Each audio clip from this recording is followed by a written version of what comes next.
Hey guys, can you hear me?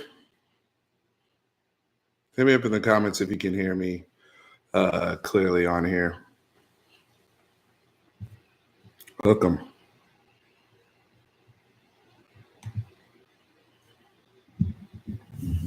Y'all can hear me loud and clear?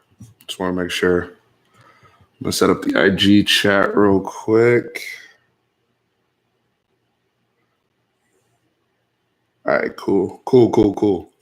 Yeah, sorry about that. I was using the wrong app to open this up, but I think we should be good to go.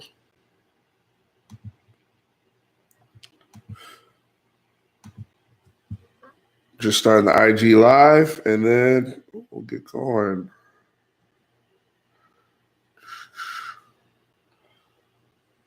Live.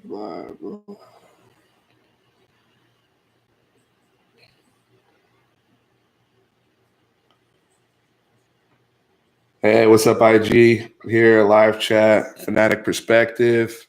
Just going to talk to you guys tonight. Hopefully, y'all can see me all right. That way, we have kind of two streams going, and whatnot. So, awesome. Yeah, we have some folks joining here on IG. Cool.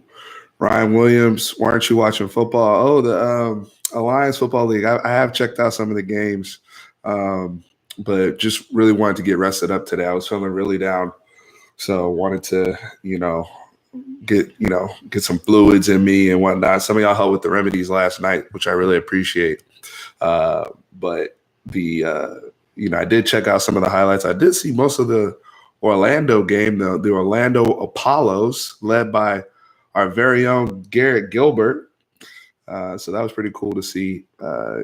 Football is always good, and I'm glad to see some of these guys that, I'm seeing like Charles Johnson out here and some guys that we're very familiar with get an opportunity to show themselves. So I heard the ratings actually eclipsed the NBA overnight, which is really, really impressive. Or for their debut to have the CBS backing, is phenomenal. So appreciate you guys. Appreciate everybody here on IG. Hey Tessa, how you doing? Thank you. Appreciate it. So it's all good. So first question, Mark Vasquez, what do you think Brew will play, offense or defense?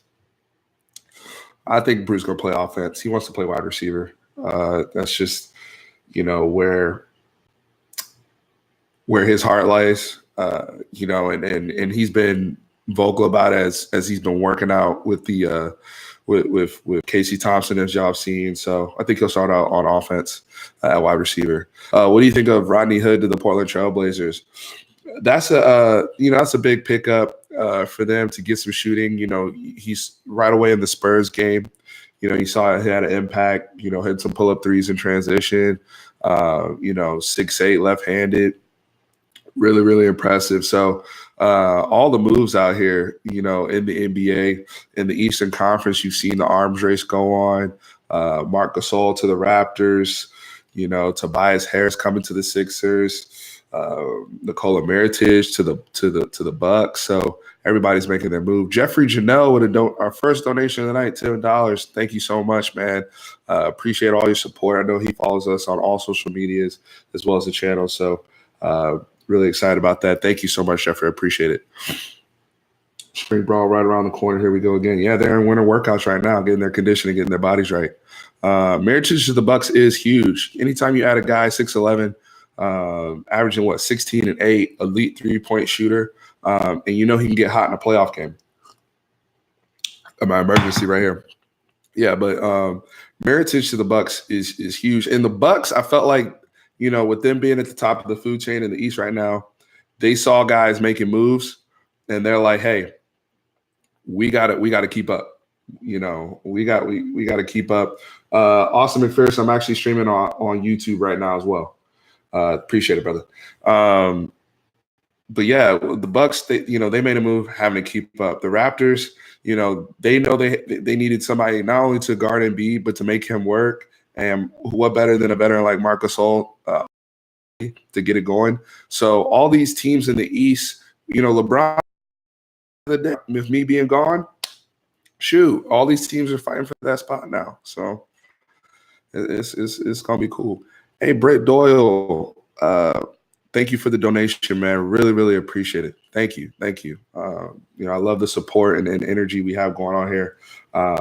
Sorry for being a little late tonight. As I said, I had to get the right software uploaded for the encoder for YouTube, but I'm learning, I'm growing, and I appreciate you guys. As I'm also, with these donations, we're getting new equipment to up the ante on this channel.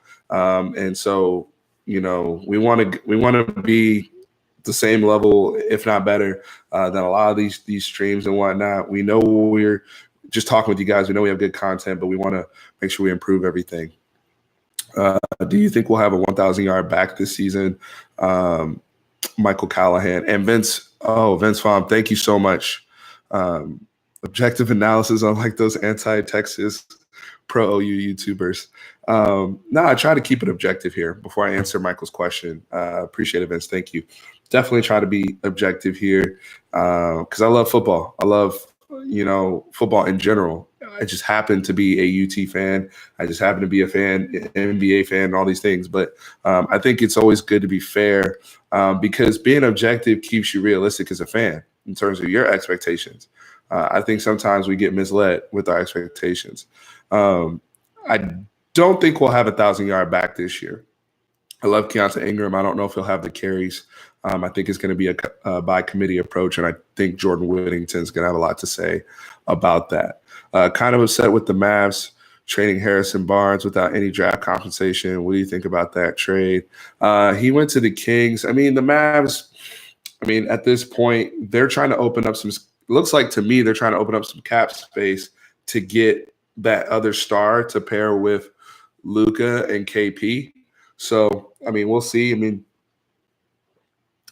They'll have to go back and get some more veterans and whatnot. But, the Mavericks are building for the future. I think that's very, very clear.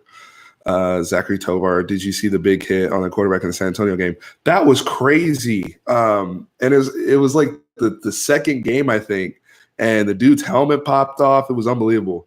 That dude would have been kicked out in any other level of football. I don't know. Was it a penalty in the game? I only saw the clip on Twitter and whatnot. And I think that was the quarterback that used to play for Northwestern, if I'm not mistaken. Somebody correct me if I'm wrong. Ryan Williams with a donation. Thank you, brother. Appreciate you. What do you think of Bob Stoops getting named as head coach of the XFL team? Man, these leagues are popping up all over the place. And XFL getting Bob Stoops. I think one of the things with the AAF that's been successful so far is they actually have players that we've heard of that were either good college players or some NFL players that at least you've seen play and you know their names. Let me check in on IG real quick. Matthew McCullough, been following for a while. UT Film School, keep up the hard work, man. Appreciate you, man. Keep that grind going in the UT Film School, man. Thank you. Really appreciate it. I heard it was a clean hit. That hit was wild. The dude's head almost came off. Everybody, it was actually it looked like NFL blitz. I think that's what somebody commented on Twitter. Did you know that Darren Brown had emergency brain? Yeah. I actually was sharing prayers and stuff for Darren Brown. For those of you who don't know, Darren Brown, one of our recruits out of Georgia, Beaufort, Georgia, had a I don't know if it's an abscess or a tumor in his brain that had to get removed. Please correct me if I'm wrong on the medical terminology, but it was very, very scary. They made a formal announcement to his school. His family has, been trying to accept donations and whatnot. Yes, there's a GoFundMe page and community support. So anything that anybody can do to help with that. Oh, it's a blood clot. Got it. Thank you, Akel. Appreciate it. So the blood clot with Darren Brown, very, very scary situation right now. Obviously it's just best for his health. Moving forward, it's really scary if you're a parent, family member, us as fans who just care about the young man and want the best for him. So right now, it's really, really sucky. Your senior year of high school, everything in front of you, and that happens. But, I believe everything happens for a reason. And I think the good Lord Has a great rebound story for Mr. Darren Brown, for sure. What's your overreaction win-loss for Texas this year? I'm saying 11-1. Iowa State gets us. We do have to go to Iowa State this year. I'm not ready to go into the prediction mode just yet. I typically like to see how we're looking coming out of the spring, especially some people we have to replace defensively on the defensive line, linebacker. That's not getting Henry. He went to Ole Miss, so we're gonna need depth there. We needed depth there the last couple of years, so that's gonna be very, very important. Sorry, guys, I'm trying to keep my energy up, just a little under the weather, so I'm trying to fight through this. But y'all giving me some life just being on here, chatting. Do you follow all Texas sports closely? For the most part, yes, I do follow the men's basketball team, women's a little bit. I actually follow a little bit of UT baseball.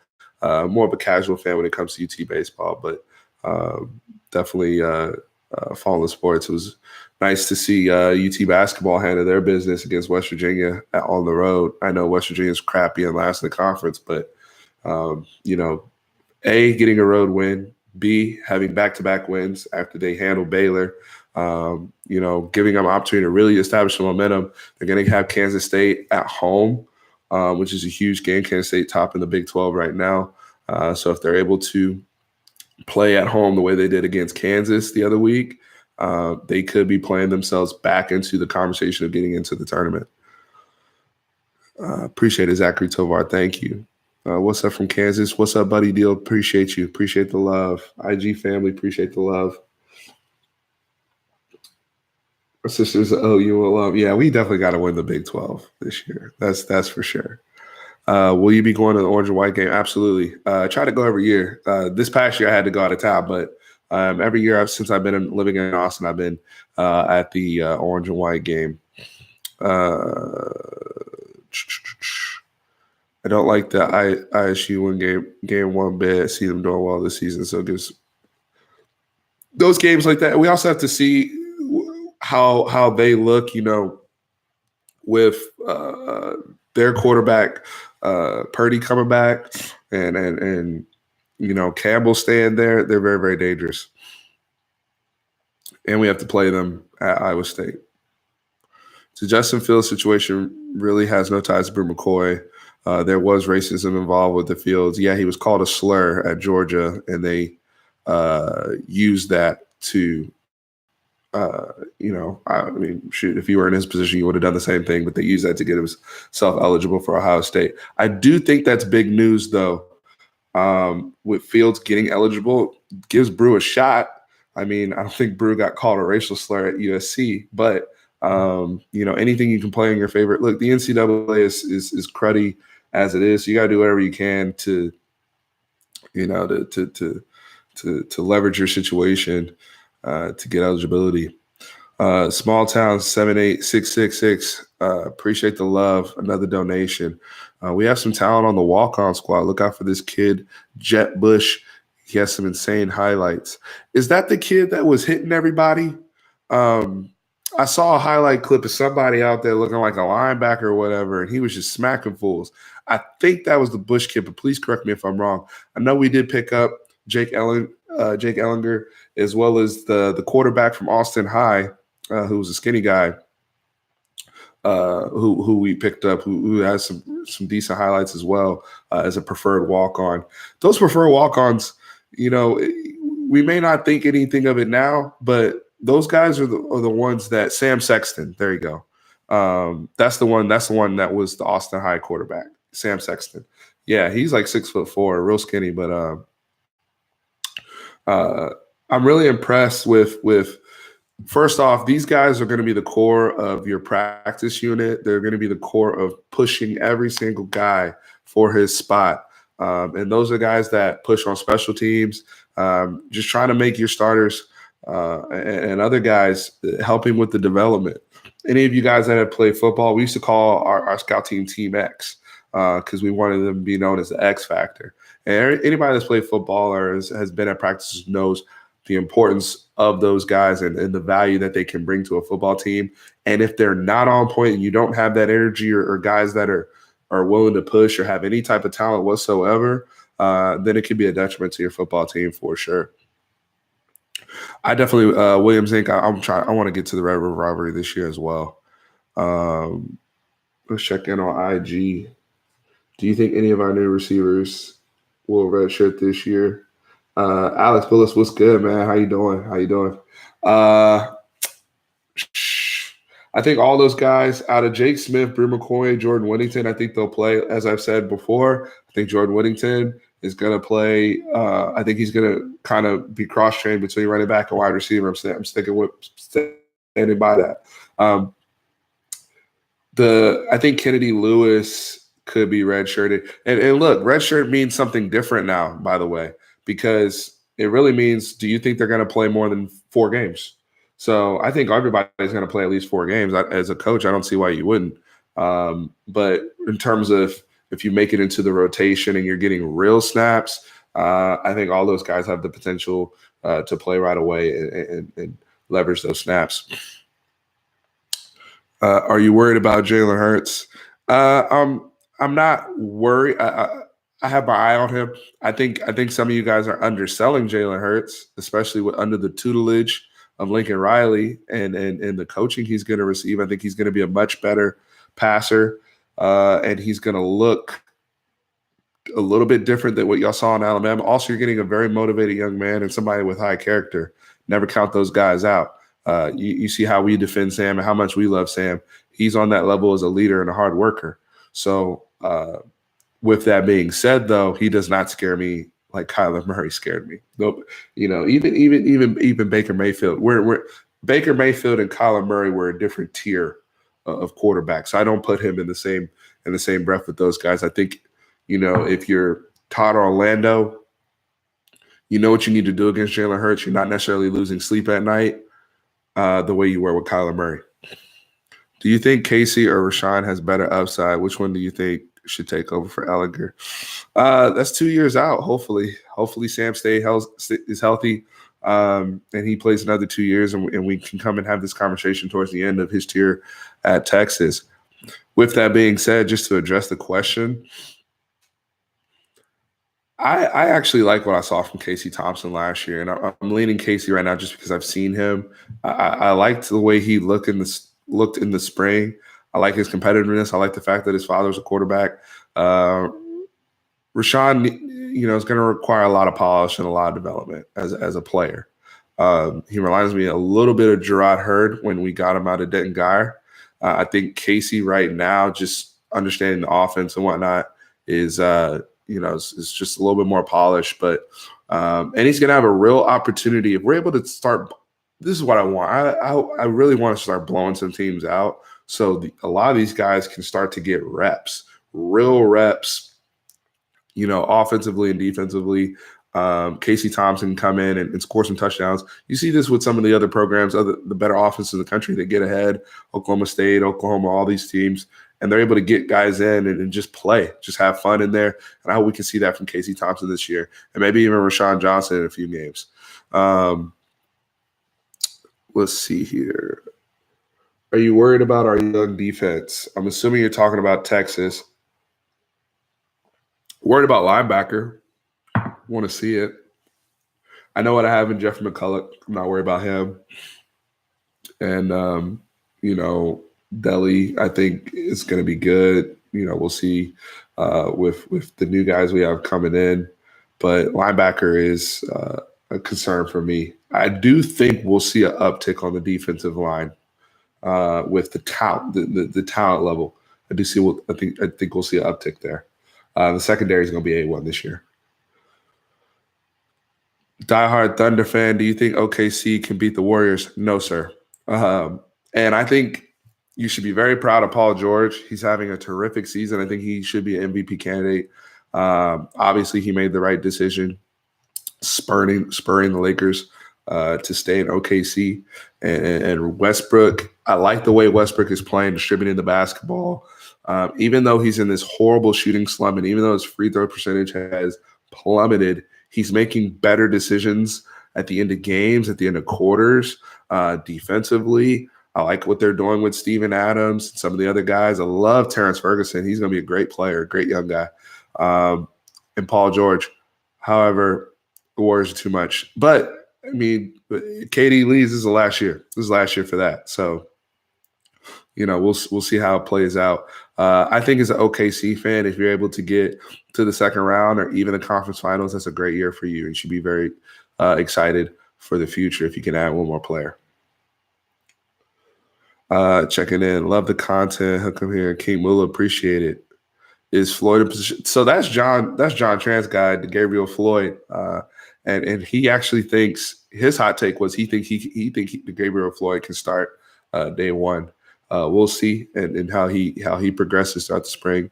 But the kid screams leader to me, just his personality and the stuff you see on IG and stuff. But we'll see how it progresses. I agree. I like our walk-ons. Off topic, what do you think of Vince Young's latest DWI? Sucks. I saw his apology that the written apology he had on Twitter. And my homeboys who aren't Texas fans, they hit me up and try to tease me about Vince. And I told them it's family business. We're handling it internally. But in all seriousness, this has happened too many times with Vince. And he knows that. He's a grown man. It's just a sad story with, still, even with the success he did have, because let's not act like he was a complete out of this world bust. That's not the case, but he never lived up to the Michael Jordan type potential that he had, that I believe for him. And I think it's still sad. I think he gets caught up in that sometimes. That's just my personal opinion. I've never met Vince Young before. Do not know him personally, just looking at it from the outside. Hope he can get well and get that situation cleaned up. Do you think Jake Smith will be the next Jordan Shipley? That'd be awesome, minus the injuries. That'd be awesome. I think he's more explosive, and that may sound crazy, but Jake Smith, I told somebody else this. He reminds me of Percy Harvin. If you look at how he could be used in a similar offense, it reminds me of Percy Harvin. What do you think of Kellen Moore's OC? Check out my Kellen Moore video, but Kellen Moore's OC, I agree with the move if Jason Garrett's not going to be extended. Bottom line, they believe in the building that he has genius potential. I did like him coming out of Boise State because of his tutelage under Chris Peterson, and I have high regard for Chris Peterson. So I just hope that Kellen Moore can pull on some of that, even pull on some of the things he learned from Scott Linehan. I mean, that may sound crazy, but you can take the good from something and remove all the old way of thinking and craft something and curate an offense that fits your personnel and what we'll come out with. So I'm excited to see something new, because if it doesn't work out, they're all gone. Bottom line, they're all gone. So might as well take a chance now without having to commit to Jason Garrett long term. Yeah, Cameron Rising is with Utah. Maybe Vince has I don't want to see Vince playing football anymore. I want to see Vince move on and ball out in life and just do something productive. He's been a great ambassador to the university when he's been on TV and in the community, but I just want to see him, really take care of himself. I'm with you, Akil. Jordan Williamson at running back. I want to see it. I want to see it, especially with the health concerns with Darian Brown. That's an immediate need to fill in that room. You really only have two guys that took snaps at running back last year. So, we're getting in Daniel Young and Ingram. So we need somebody to replace Trey Watson. Marcus Washington. You know what's funny about Marcus Washington? All these Missouri Tiger people starting to come out and talk trash. And, why'd you go to Texas? You're not going to get any snaps. You're going to get lost in the room down there, blah, blah, blah. Look, that just goes to show the level of recruiting that's going on at the University of Texas for those guys to go into other people's states and take their best players. I like Marcus Washington. I told y'all before.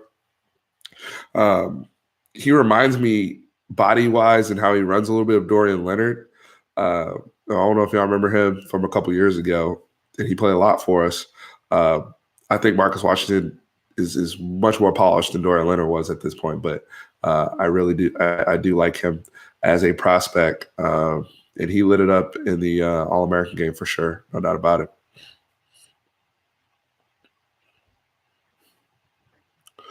Pass pro with Jordan Whittington.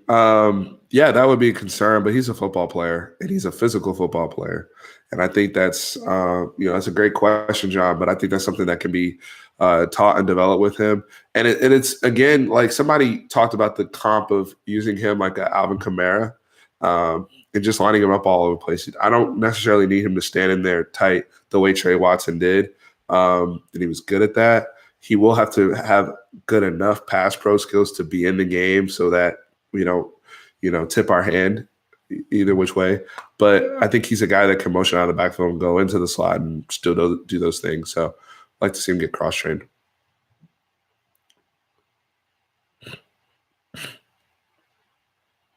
What do we have to do to lock down Zach Evans for the 2020 class? O-line. I think getting Shepard, to Preston Pennington's point earlier, I think the continuation of getting great offensive linemen into this program only helps facilitate that, because Zachary Evans has been very clear about wanting to run behind a great offensive line. And with them building that and the way they've been recruiting that, I think that's going to be one of the biggest things that will help him in his recruitment coming here. The other thing that will get him here is winning. If we win the Big 12, and we're riding now 2 consecutive years of momentum and what they've built under Tom Herman, there's no doubt that Texas would be the best place for him.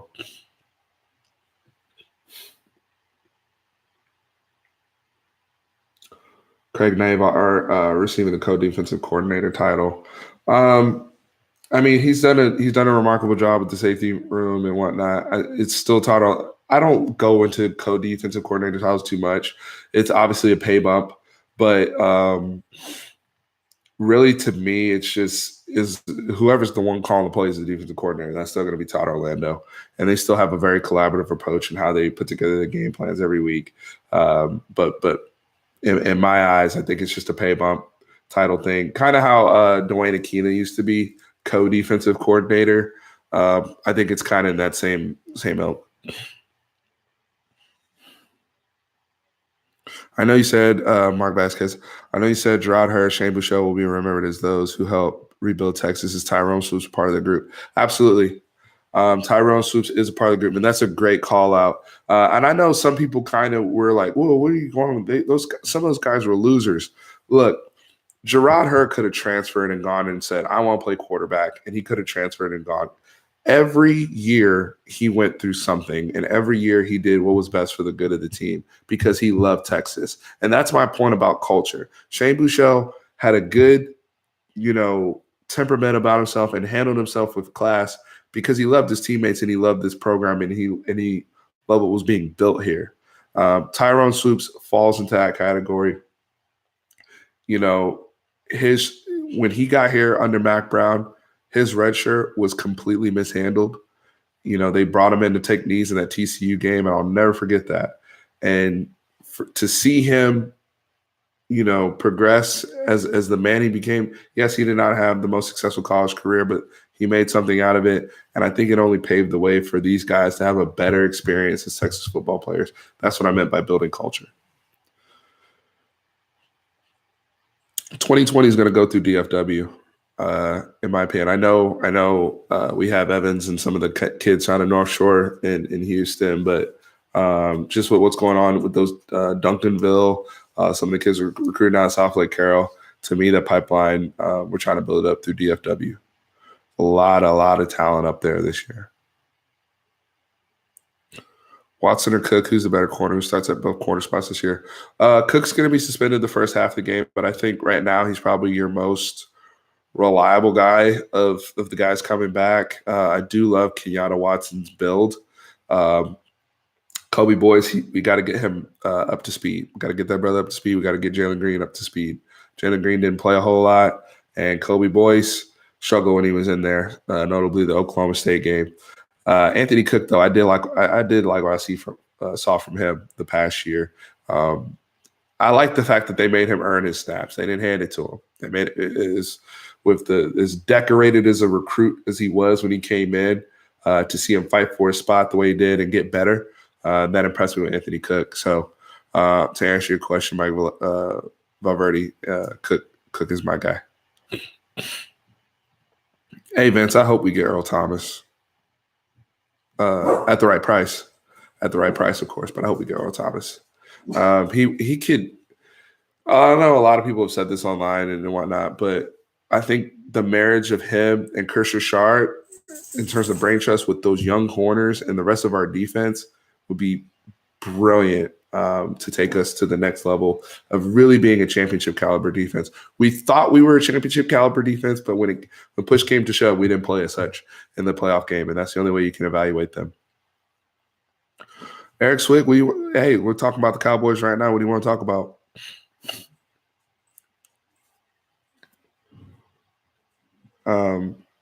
I know this. I will be starting to do some video breakdowns of, some draft targets that I like for the Cowboys. I know we don't have a first-round pick, but there are some guys I like that I think we can target in the second, third round. I gave you guys Michael Gallup last year, and we stumbled on Connor Williams, but there are some guys out there. Starting with Andy Isabella out of UMass. That's my guy. I'm telling you that right now because I don't think Colby's going to come back. So that's going to be a key position we're going to have to replace, and I like Andy Isabella.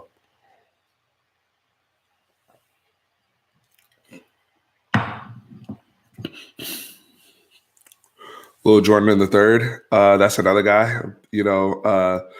Lil Jordan, he's going to have to run well. Let's be real, guys. There's people that are thinking he's in the mid to low 4.6s, and he's going to have to run well. He's going to have to come in probably around 220, and he's going to have to run well. How come it seems like, excuse me, my congestion's messing up. How come it seems that Dak is not progressing or growing his position? I think you have to be, let me put it this way. You saw Jared Goff at the Super Bowl. Jared Goff is in the same draft as Dak Prescott. Same with Carson Wentz. I think if you put Dak Prescott in that same game, same situation, he's going to come up with more than 3 points. I can assure you of that. Dak hasn't had the coaching or the development for his mechanics and accuracy and those type of things. But, statistically, he has played well, and he's led us to wins. We went 13-3 his first year, 9-7, came back with a strong 10-6 year and won the division. And he got better after we acquired Amari Cooper. So this narrative that Dak Prescott's not progressing, I think his accuracy has been up and down for sure, but I think he's progressed as a leader. And I think with the incorporation of, the collaborative approach he'll have with Kellen Moore, who he's obviously in real tight with, that'll help a lot. I'm already looking into the 2020 class recruiting. Yeah, man, it's a deep class. Like I said, a lot of this stuff is going to go through the DFW area. LJ should have stayed. Yeah, I mean, look, I never get into because the thing is, if he stays, he still has to go to class. He still has to be a college kid. He still can't get paid. Productivity wise, what else did he have to prove? He was fantastic every year. He was the most consistent football player on this team. So I don't fault him for leaving. Oh, great question. What are your future goals for this channel? Ideally, I think we can get over 5,000 subscribers, before the next football season and just have more interaction with you guys. This is something I just enjoy doing. I don't have I just love getting on here, talking sports, talking about my favorite teams. That's why I call it a Fanatic perspective. Very, very simple. Calling show, that's actually on the slate of ideas and stuff we want to grow with. I also want to, work with more people and brainstorm. Even having debate forums and stuff like that, where you can get on camera and have deep dives into conversations. I have a lot of friends who were. I have a friend who's a diehard LSU fan who we're going to have a big extravaganza when we play them and so forth. So those are one of the things that I'm excited about with the growth of the channel and just sharing my opinions with you guys. And I appreciate how receptive everybody has been.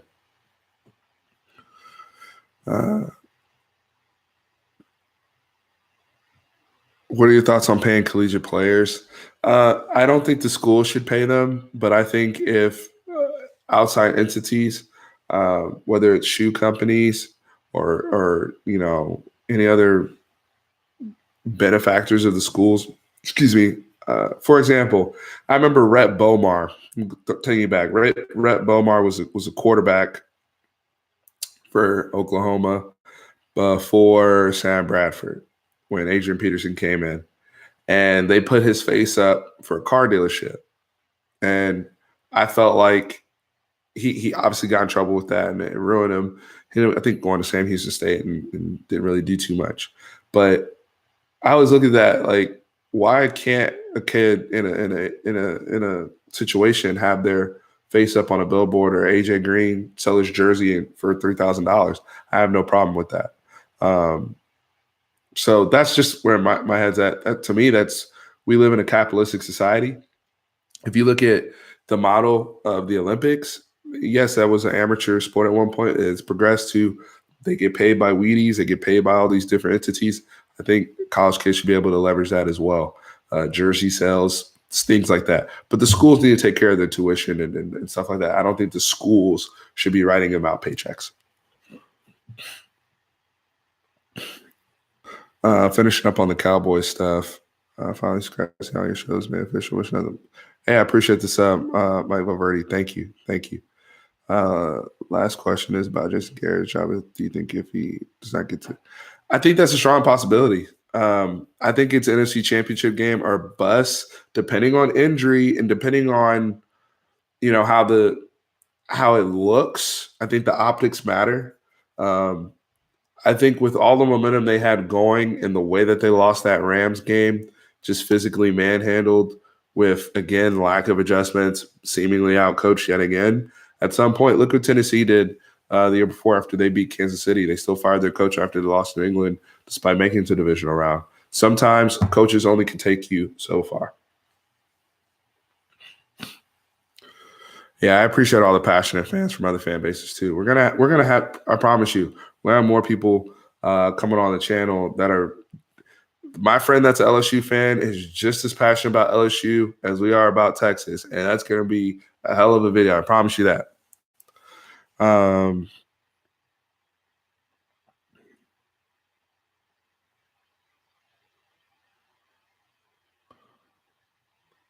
I think the Dogs got a lot of good players this year. I think they will go all the way.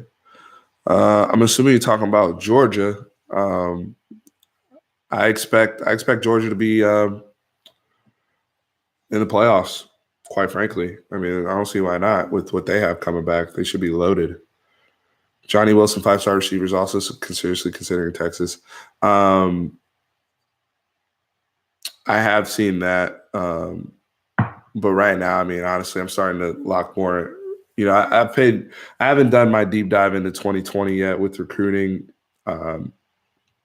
Really focusing on our roster right now because I think this is a big, big year for Texas football as it stands right now. So just excited to see where we're going. Didn't Luka pull that game out? I think Luka pulled that game out. I'm actually a Spurs fan, but I like what I see. Even though the Mavericks have been our rival, going back to Dirk versus Tim. I mean, I like what I see him for Luka. He's very, very impressive. I saw a lot of people were debating on Twitter today about him being a more polished rookie than LeBron James. I would actually have to agree with that. Luka is extremely polished, and the way he handles the end of game situations is impressive. Preston Pennington, thank you for the donation. Thank you so much. I appreciate it, and I'm definitely going to keep it up. Very, very grateful.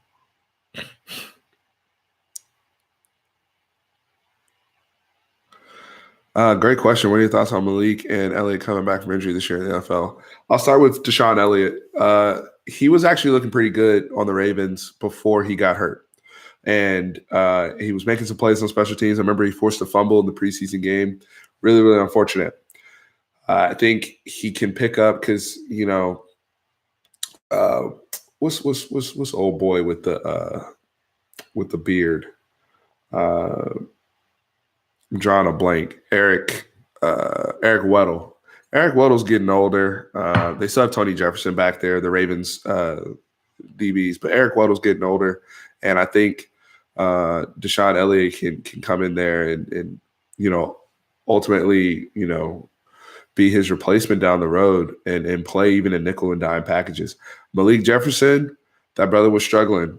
I watched him very closely when he was playing before he got hurt, and he was struggling with the same things we saw at Texas: gap control, fighting off blocks, and overrunning plays. I saw one when they were playing the Bears in preseason. The Bears dude stepped off for like 80-yard touchdown when Malik could have made the play. So I would like to see him just at some point get his eye discipline better because he has all the physical ability to be a terrific linebacker in the NFL. So I definitely want to see Malik do a better job with that.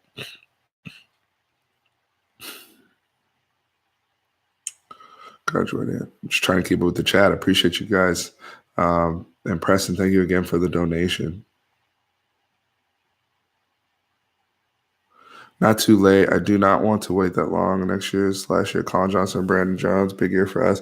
Absolutely. Brandon Jones and Colin coming back. Two guys. I expect both of them to be captains on this team, along with Sam Ehlinger. And whatever linemen step up. But it's a huge year for these guys.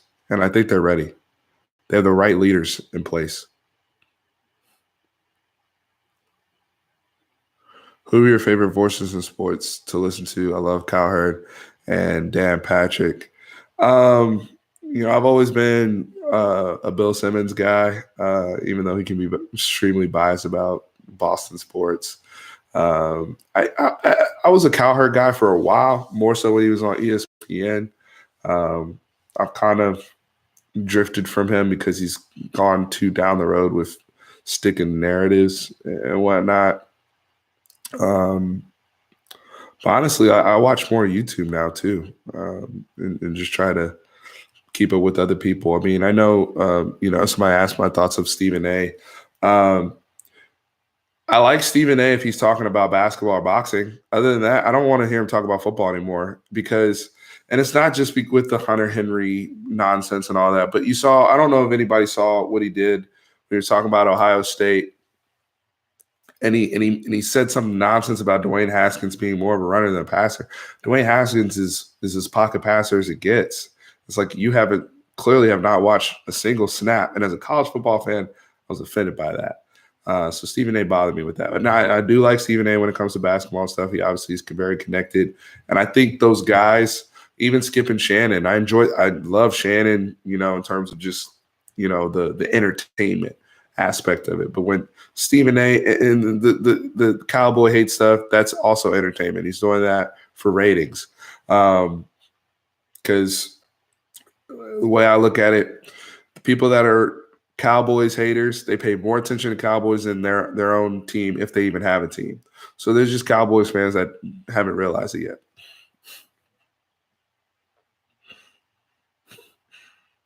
Yeah, I was talking about Garrett Gilbert earlier. He was out there slinging it for Coach Spurrier. Shout out to Garrett Gilbert. I'm not a Dan Patrick guy. I can listen to Rich Eisen. I'm okay with Rich. But Dan Patrick, nah. I'll pass. How y'all feel about Chris Sims? Y'all like Chris Sims? He has some wild takes, but I like his passion. I want to knock Stephen A. Smith out cold. Stephen A. Smith, when he's a caricature, when he's talking about the Cowboys, it's I don't even take him seriously.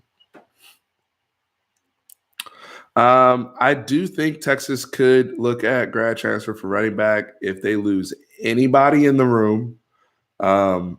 Again, they're really 3 or 4 deep right now as it stands. If I'm adding Jordan Whittington to the room, so all things considered, I think they definitely could look at another grad transfer. Some emergency fits struggling this year. I hope Daniel Young steps up. He got to get his ball security together, and he needs to do a better job, in the game situations and running behind his pads. He has to do a better job. John's in the chat. I got to do one. Guys, he has kids and stuff, so I gotta. He has family time right now, but when we get a time that works, we'll have a live stream with him very soon. I promise. He wants to get on here and he said he's laying on the couch right now. Yep. See. Now we'll get him on here soon.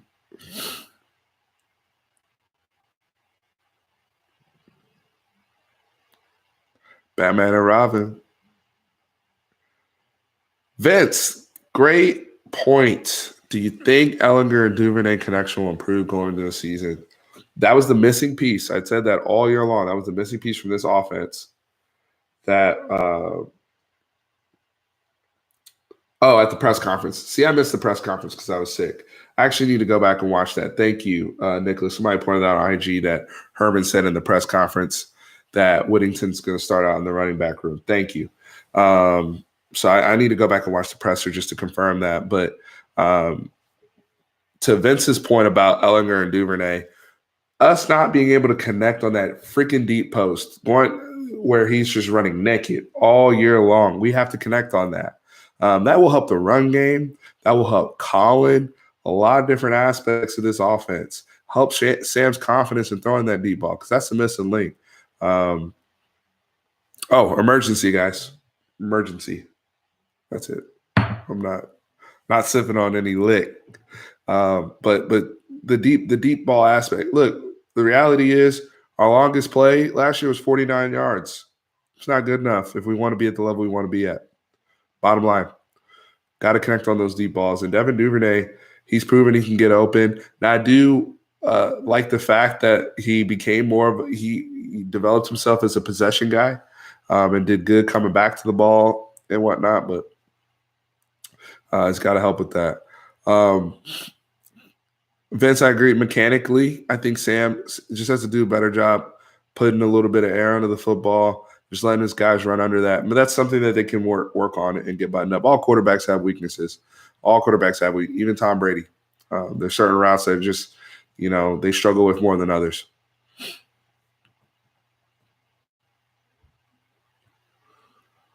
Duvernay gonna have a big year. Dude can play. I agree. Sports Guru. I agree. I think this is gonna be a big year for him. Key touch on special teams. Well, we got Dicker the kicker. And Buszewski had a good our punter. He had a very good bowl game, which is promising. Hopefully he's working out with his cousin. As I said before, I'd still like to see the punt job open up. It's probably still going to be Ryan Buszewski, but just having somebody else have an opportunity. I think from a return game standpoint, Jay Smith, Jordan Whittington, those are guys that are explosive in conjunction with Deshaun Jameson. You have a lot of options there in the return game. Do I watch Spurs games often? Yes, I do. We got our butts whooped by Utah yesterday, and we lost that Portland game got away from us on Thursday night. That was tough. So we got to we're on our rodeo road trip right now, and it's not looking good. I think we're off to 0-4 start, and it's going to drop us in the standings. We got as high as 5th in the West before the road trip, so this is a tough spot for us.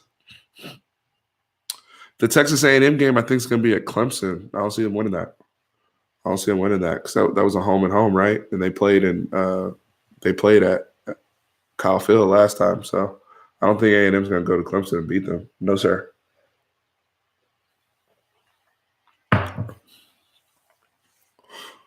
Do I follow any other sports besides basketball and football? I'm a huge boxing fan, and I really want to go to Earl Spence, Mikey Garcia at Cowboy Stadium, but I don't know if I'll be able to pull it off. I have a bachelor party. Best friends getting married, so we'll see what happens. Safety room getting clogged up with talent. Any of those guys potential fits anywhere else? I'm a UFC fan as well, Mary. Good point. I am a UFC fan. I saw Anderson Silva lost to the other brother the other day. Safety room. Well, Overshawn is probably going to move to more of a hybrid linebacker joker role. And the way we utilize our defense, we're playing almost three safeties all the time. So I think there's enough snaps to go around. And Brandon Jones is in his last year. So don't forget that we do have Chris Brown there as well. So we do have some veterans in there that will eventually be moving on. So I think it's a perfect blend.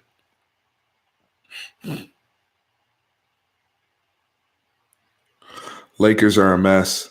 Man, that Pacers game, and I know that they rebounded against the Celtics and then they got ran today by Philly. I saw a B go coast to coast. Nobody even stopped the ball. I missed the Silva fight. I saw he lost by decision, John Appleseed. But the Lakers, yeah, I mean, when you look at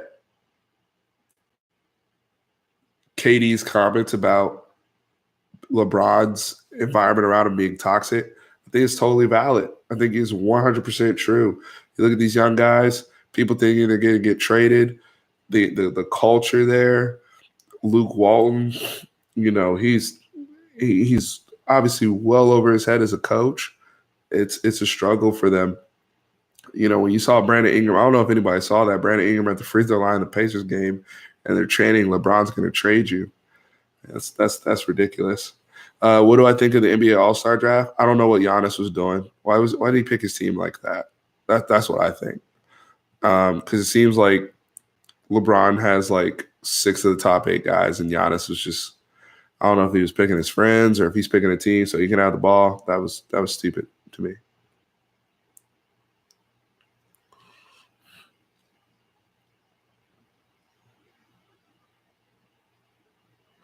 Yeah, it is. It is very toxic. It's a very toxic environment. And I also want to go on another note. I don't think, and this has nothing to do with LeBron, I don't think young players do well in LA, period. I don't think that's a culture for them that's conducive for development of a young basketball player, a young NBA player. And I think that's leading to some of these issues. We saw D'Angelo Russell, who was getting caught up in the whole Nick Young situation, Iggy Azalea, and all this nonsense when he was like 18, 19 years old. He goes to Brooklyn and really finds himself, and now he's an all-star. And he's only like 22 years old. So I think LA is just not a good situation for a lot of young guys.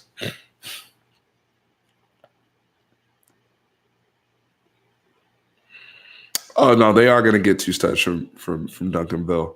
And I want them to get the other brother. I can't remember his name right now, but that's huge. Ledberg's gonna be huge in correlation to Zachary Evans. I agree.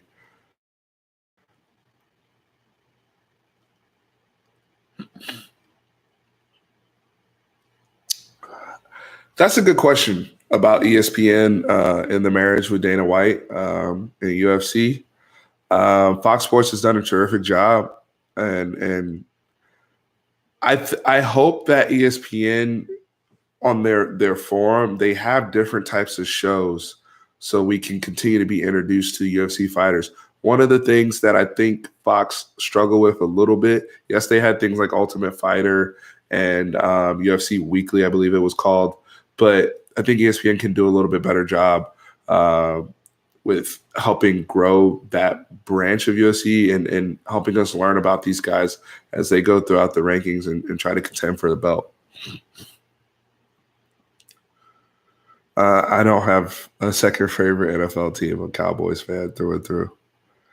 I like players on other teams, but I don't really root for any other team outside of Cowboys.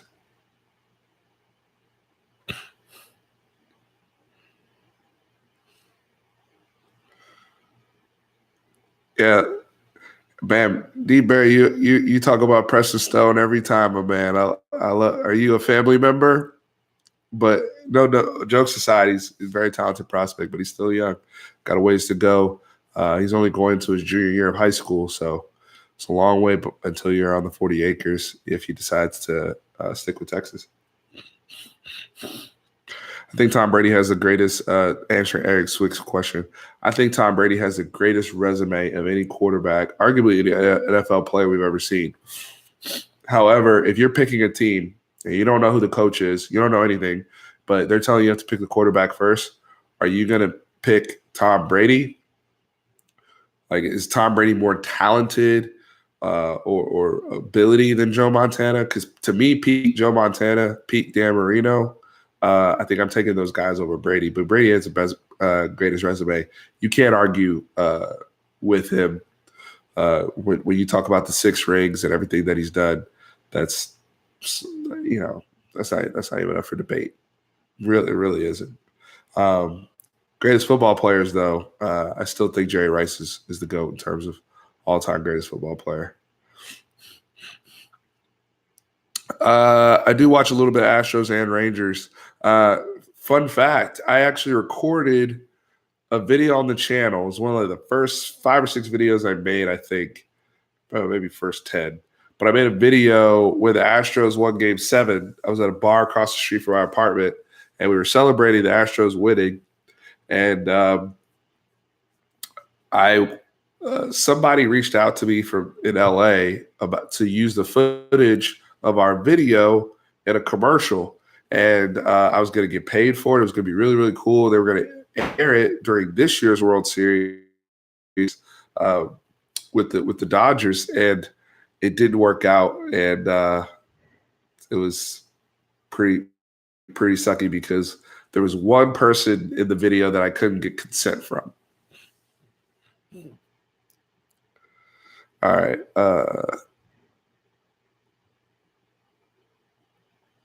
Will Caden Stearns be the next Freddie Steinmark? I don't think. No, he's the next Caden Stearns. Freddie Steinmark's a legend in his own right. You're saying Montana had Walsh as an offensive genius. Well, Tom Brady has Bill Belichick, who, in my opinion, is the greatest coach of all time. And we did see when Bill Belichick, when Tom Brady was out that one season, 11-5 with Matt Castle. So no disrespect to Tom Brady or anything, but all these great players have. There's going to be a great coach. Troy Aikman had Jimmy Johnson. There's always going to be, and Josh McDaniels is one of the highly regarded offensive minds in the game as well.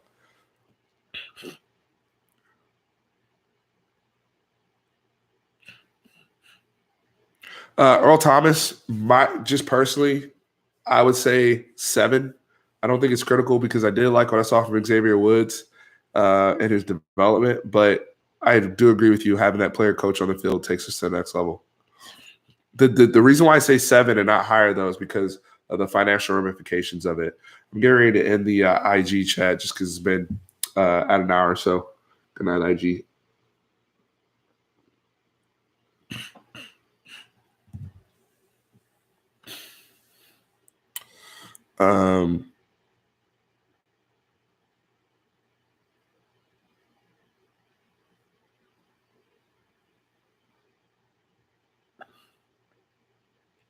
Did I watch AAF?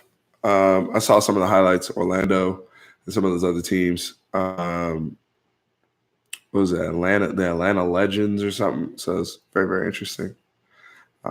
So we'll see. But for them to come out with the ratings that they had, very, very impressive. What do you think of Baker Mayfield's rookie season? He had a terrific rookie season. We'll see how Freddie Kitchens does now that he's the head coach. But I'm impressed with how Baker handled the whole coaching situation. Not with the antics and stuff during the game, but as a player and how he progressed with his wide receivers, very impressive. Yeah, sports guru. Yeah, I mean, Joe Montana. Yes, Bill Walsh was extremely innovative. We saw what he did even with Steve Young in the development there. But Bill Belichick's blueprint goes in terms of the framework of the culture and whatnot, of a culture of stability. Same thing that Peyton Manning had with Tom Moore, whether Eric Dungy was his coach or others. Just the consistency and stability has helped Tom Brady's career. He hasn't done all that on his own.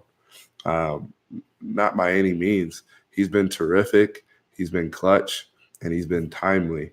But if we're looking at Joe Montana, there were some things that Joe Montana could do from a mobility standpoint that Tom Brady does not have in his skill set. From a playmaking ability that Tom Brady does not have in his skill set. But Tom Brady football IQ, ball placement,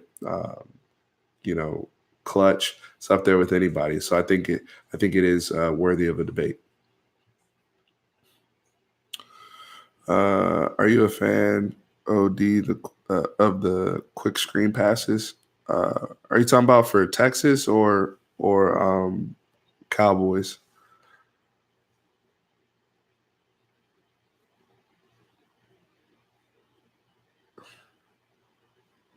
Our quarterback situation is good, guys. Whether you're talking about Hudson or Rashawn Johnson or Casey Thompson, the key with the quarterback room is you got to keep churning. Because only one person can play, and but you need to also have that room built up, because especially with our offense and the amount of quarterback run we have, without a doubt, there's going to be injuries. There's going to be times where somebody else is going to have to come in and take snaps. We saw that this year with Shane Buechele. So we have to have our situation always having prospects and people that know the offense and are talented enough to where we don't have to deviate too much. What I'm excited about with Casey Thompson is when he comes in the game, there's going to be some cool things we're going to be able to do with his legs and his mobility that the coaches are going to be able to feature that we couldn't necessarily do when Shane Buechele came in, right? So the quarterback situation, I think, is going to work itself out. And Tom Herman, to me, has proven himself to be a quarterback whisperer and somebody who's been, who's earned his stripes everywhere he's been developing the quarterback position. What do you think Sean Lee should do? Cowboys cut, retire. I actually like to see Sean Lee come back. I thought he showed a little juice in the Rams game. Obviously not at that price, but I would like to see Sean Lee come back and help us out. No doubt that Montana had just as much help as Brady. Also, the game is much more complex than when Montana played. Oh, that's true. Different eras. I think Joe Montana's a great goat for his era. But the other thing too, my point about Marino was putting up numbers that people put up today with different rules, where clearly advantaged the defense with the physicality, what people were able to do at the line of scrimmage with wide receivers. You could, freaking mug wide receivers. So all that went out the window once Ty Law kidnapped Marvin Harrison in 2003. How many more years do you think we'll have Zeke at 100%? Just the Todd Gurley thing was scary, man. For anybody, that's a very good point. All year they banked on him or relied on him, and unfortunately they got something out of CJ Anderson. So I don't think that's the reason why they lost to the Patriots. But with all that being said, I want another running back on the Cowboys this year, and I think they need to go out and get that. And whether it's a Devin Singletary out of FAU or the other brother out of Memphis that seems to break off runs all the time, I don't think Zeke's lost a step. I still see. I think he's had to have weight on him to sustain the pounding. He's not 215 or 220 like he was his rookie year. But I still see with Zeke, for me, it's about short area quickness. He's not gonna be a home run hitter like he was his rookie year. It just is what it is.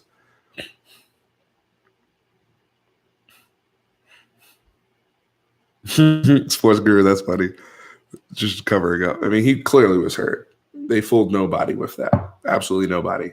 Oh, we're going to give Todd Gurley 30 carries in the Super Bowl. Get out of here.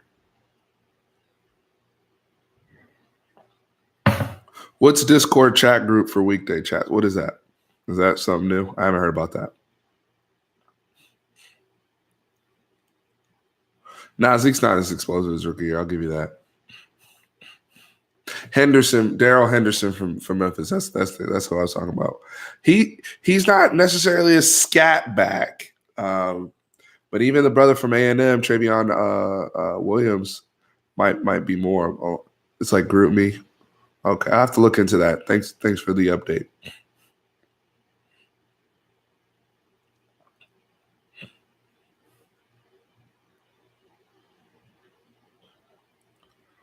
We'll go probably another 5 or 10 minutes, and then I have to close up here. I need to get some more rest as it's been just a long day trying to get healthy.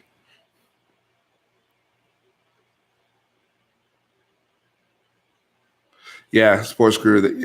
Agreed, man. They had to get him up to 230 to take on them. They knew, he's got to take on the heavy load. He is our short yardage back. He doesn't have the beauty of like a Mark Ingram where they have Alvin Kamara to do certain things, or Alvin Kamara has Mark Ingram do certain things. Zeke has to do all that. And then when he's absolutely tired, he hits his helmet, now Rod Smith can come in. But the drop-off from Zeke to Rod Smith is too much. And I know some of you guys are Rod Smith fans. I'm not saying Rod Smith is terrible, but, defense is there's – as a defensive coordinator, I'm not afraid of Rod Smith whatsoever. Thank you, Jeffrey. I appreciate it. Thank you again for the donation. Really, really appreciate it. Dread Night number one, Derek Rashawn was actually compared to Derek King coming out. He has to develop. I mean, but Tom, who else would you rather have than Tom Herman and Tim Beck? Let's give Tim Beck some credit here. Tim Beck's done a good job with his quarterback development.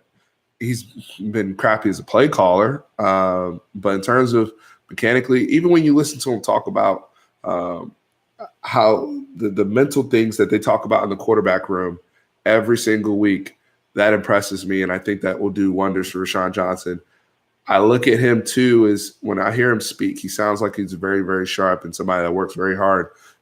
John shared that story during one of our recruiting videos about him trying to work on the 7 route after he missed it in a high school football game.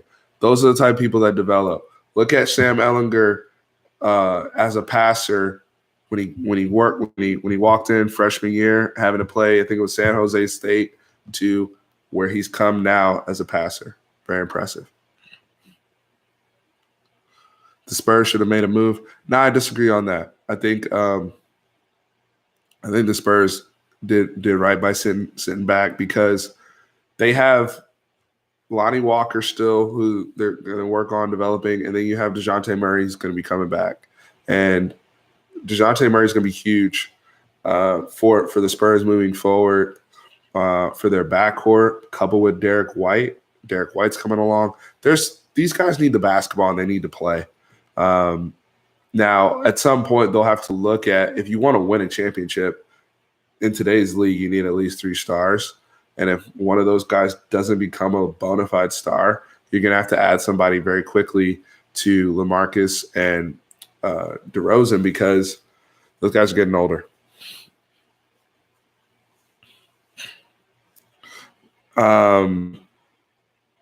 Rashawn's the quarterback, guys. Let's not jump the gun there. You guys are forgetting we have an elite quarterback development program here with Tom Herman and Tim Beck. You'll be surprised. Look at how far Casey Thompson came along in the spring. Those guys are good at what they do.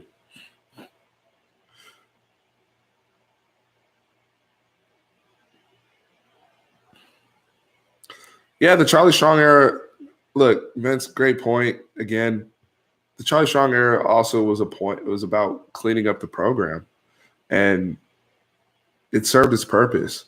Uh, Charlie X's and O's as a football coach struggled here. Let's be real. Uh, Time management and stuff struggled, but he did make some good evaluations. And people forget we had a drug drug problem in our program. Several players. We had the sexual assault allegations with a couple guys. A lot of dark things were going on here that had to be cleaned up and rectified. But what Tom Herman saw when he got here, there were good people that he could work with in this program to get things turned around. And Charlie Strong deserves credit for that.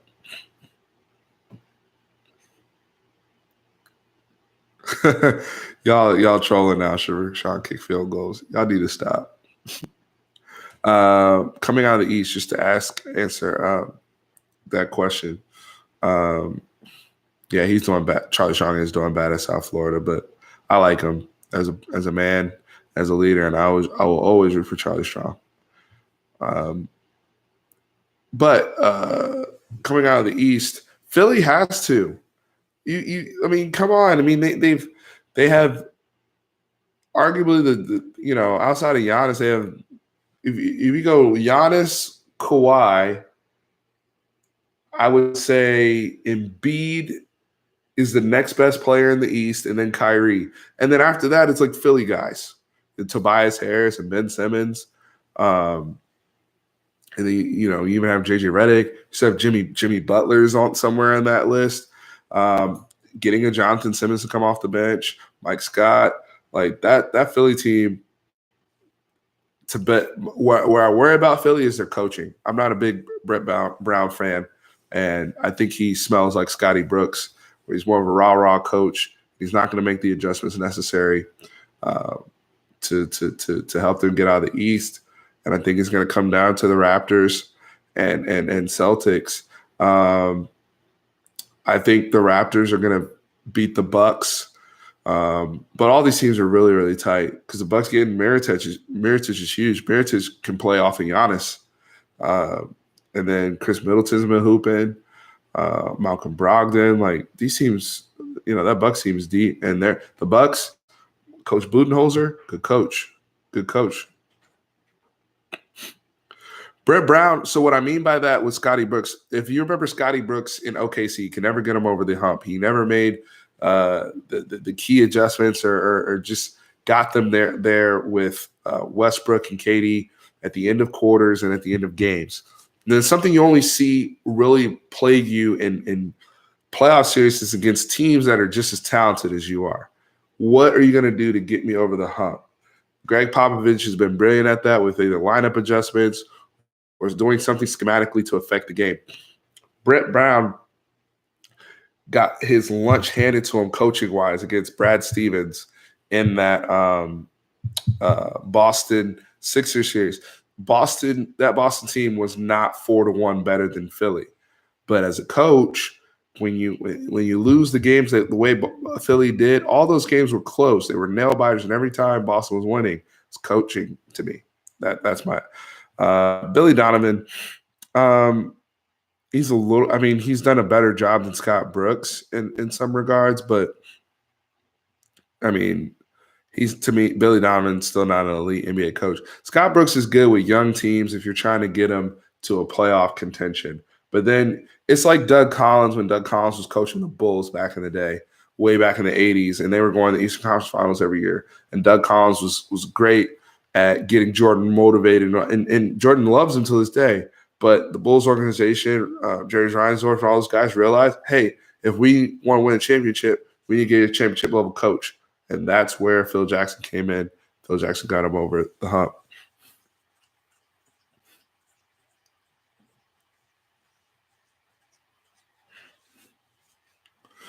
I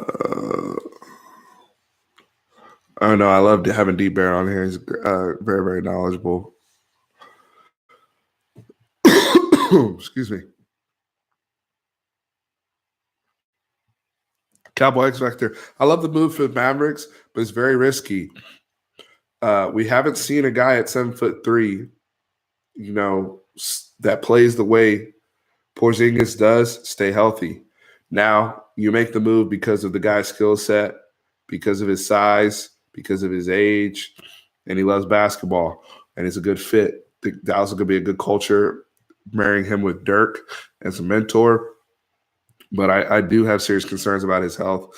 It reminds me of Brandon Roy a little bit, if you remember the brother from Portland who excuse me, guys. I might have to wrap this up because it's coming back on me. But yeah, Kristaps, he's got to stay healthy. He's got to stay healthy. And he can't – they got to rely on him more for scoring. He can't be asked to do everything the way he was being asked to do with the Knicks. I think that also led to his body getting worn down.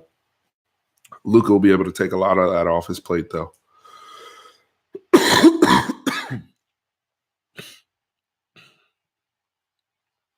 Man, I appreciate all you guys and all the recruiting talk and like I said, you guys, you guys, we could have a whole nother channel just dedicated to recruiting and whatnot.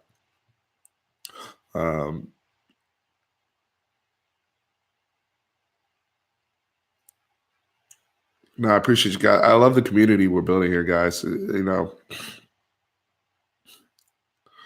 Love the community we're building here, and it's been wonderful to, even in the off season, like right now, like we're waiting for a spring game in April, but we have so much to be optimistic for. It's a great time to be a Texas fan.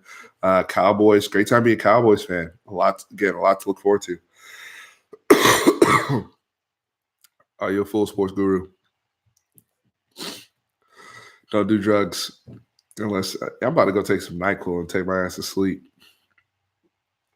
on that lean. No, I definitely will. Thank you. Oh, definitely. Thank you so much. Ashley Larry, thanks for the donation. I think that's the second donation you sent. Appreciate it. Yeah, I'm gonna definitely get some cold medicine. Man, you guys keep me on here. Still got 38 people in the chat. We're just winding down here. So, oh man. Technology sales. That's what I do for a living. I've been in sales since I was 18 years old. The recruitment discussion is a must before the season starts. Good content. So thank you so much. I appreciate it. Well, guys, I'm gonna wind down here. Thanks for all the donations. Again, it's been a lot of fun. A lot of people coming through. I like the fact that people were able to come through just different times here, and really, really appreciate you guys and everything that we do. I'll have another one here soon. We just keep talking. Hey, go check out these AAF games and, check out some of our favorite football players and whatnot and whatnot. Vince, have a good night, brother. Thank you. Guys, over and out. Love you guys. Appreciate it. Hook 'em. Go Cowboys. Go Spurs. All the whole bit. Appreciate y'all. I'm over and out.